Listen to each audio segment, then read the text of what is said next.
Good morning সকলকে। চলে এসেছি আজকে টিফিন নিয়ে। দেখো আজকে বানিয়েছে কিন্তু মাঞ্চুরিয়ান, নুডলস, ক্যাপসিকাম, টমেটো, পেঁয়াজ এসব দিয়ে বাবানের খাওয়া হয়ে গেছে। এখানে হরলিক্স। আজকে বেরোবে, আজকে হিস্ট্রি সিভিক্স পরীক্ষা আছে। বাড়ির সামনে সাংঘাতিক জল, বৃষ্টি হয়েছে সারা রাত। চলো প্যাক করে দিয়ে এখন। Welcome to our channel free আর ফ্যামিলি, সাথে থাকো। বাবানকে তো পাঠিয়েছিলাম স্কুলে পরীক্ষা দিতে, আজকে হিস্ট্রি পরীক্ষা আছে, হিস্ট্রি সিভিক্স তোমাদের বলছিলাম সকালে। তো হঠাৎ করে দেখি 9টা 14 নাগাদ, ওদের 10টা 20-তে পরীক্ষা শেষ হয়, 9টা 14 নাগাদ ফোন করে বলছে যে আমার সাথে কথা বলছেন কিনা। ওদের ক্লাস টিচার ফোন করে বলে যে অরিত্র সব বমি টমি করে সব ইউনিফর্ম সব নষ্ট করে ফেলেছে, he is not feeling well, please come soon. আর একটা এক্সট্রা ক্লোথ নিয়ে যেতে বলেছে। তো এই হচ্ছে ব্যাপার। তো আমাকে জিজ্ঞেস করলেন ওর টিচার যে সকাল কি শরীর ভালো ছিল না। আমি বললাম যে না, ইজ কমপ্লিটলি অল রাইট। বলছে okay madam please come as soon as possible. আমি বললাম যে has he completed his exam. বলছে no, it's not completed. Anyways, তো অর্ণবকে আমি ফোন করলাম, কারণ অর্ণবের অফিস একদম পাশেই স্কুলের। ফোন করে বললাম যে ছেলেকে নিয়ে আসো, ছেলের তো এই অবস্থা। অর্ণবও জিজ্ঞেস করলো পরীক্ষা শেষ করেছে, বলুন না। অ্যাকচুয়ালি কী হয়েছে ব্যাপারটা, গতকাল রাতে মানে এত প্রেশার থাকে, পড়াশোনার তো একটা চাপ প্রচণ্ডই। হিস্ট্রিতে প্রচুর লিখতে হয়, প্রচুর চ্যাপ্টার, সিলেবাসও প্রচুর। মানে বাবান বলতে নেই, ওয়েল প্রিপেয়ার্ডও ছিল। এবার কালকে মানে পড়া ধরতে ধরতে বা এ করতে করতে ওর কাছে বসতে বসতে আমার আর মানে রাত্রেবেলা আলু পেঁপে সেদ্ধ দিয়ে ভাত করে আমি বললাম যে আজকে রাত্রেবেলা আমি আর কিছু করব না, ডাল আছে আর আলু পেঁপে সেদ্ধ, আর কিছু করব না।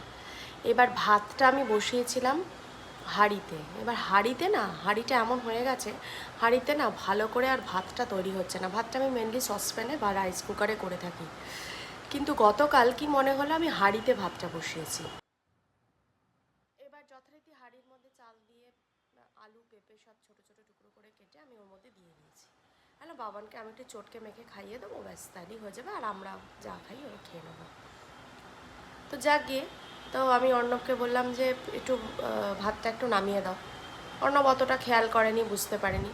ভাতটা নামিয়েছে, ভাতটা তৈরিই হয়নি, পুরো চাল চাল চাল চাল ভাতই থেকে গেছে, মানে ভাত আর হয়নি, চালই বলতে পারো থেকে গেছে।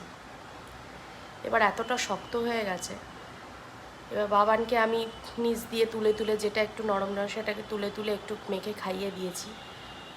আর আমরা মোটামুটি ওরকম করেই খেয়েছি, মানে আমাদের খাওয়াটা খারাপই ছিল। আমারও খুব শরীর খারাপ লাগছিল খাওয়ার পরে, খুবই শরীরটা খারাপ লাগছিল, পেটটা ব্যথা ব্যথাও করছিল। আর বাবানকে আমি নিচ থেকে যতটা সম্ভব নরম দিকটা তুলে খাওয়ানোরই চেষ্টা করেছিলাম, কিন্তু আমি বুঝতে পেরেছি কেন আজকে এটা ওর সাথে ঘটলো। কারণ কালকে রাত্রের খাওয়াটা ওর হজম হয়নি, ওই চাল ভাতটা সিদ্ধই হয়নি। অর্ণব অতটা খেয়াল করেনি, বুঝতে পারেনি। এই হচ্ছে ব্যাপার। যাকে আজকে হিস্ট্রি পরীক্ষাটা তো কমপ্লিট করতে পারলো না। আমি জানি না এখনও কী অবস্থায় বাড়িতে আসবে। যতক্ষণ বাড়িতে না আসছে ততক্ষণ একটা টেনশানও আবার কাজ করছে।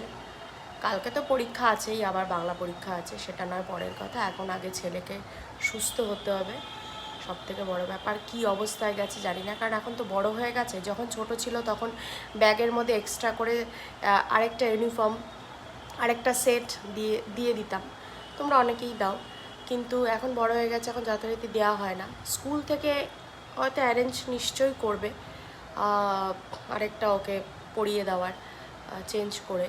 তো জানি না কি করেছে, কিছুই বুঝতে পারছি না। কারণ ওর ক্লাস টিচার ফোন করে জাস্ট আমাকে বললো যে আপনারা যতটা পারেন চলে আসুন। আমার মাথা ঠিক ঠিক নেই। আমিও ব্রেকফাস্ট নিয়ে বসেছি, মানে কী যে করবো বুঝতে পারছি না নিজেও, বুঝতে পারছি না কী করবো। আসুক, এখন যতক্ষণ না আসে ততক্ষণ একটা টেনশন।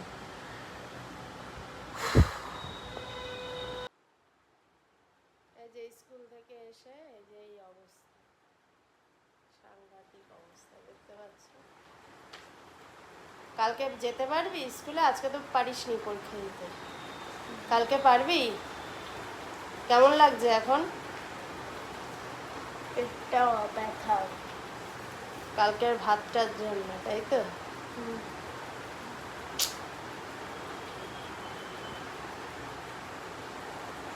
অবস্থা খারাপ এখন বেচারাকে, মাথায় তেল টেল দিয়ে বাড়িতে সব বমি জমা করেছে।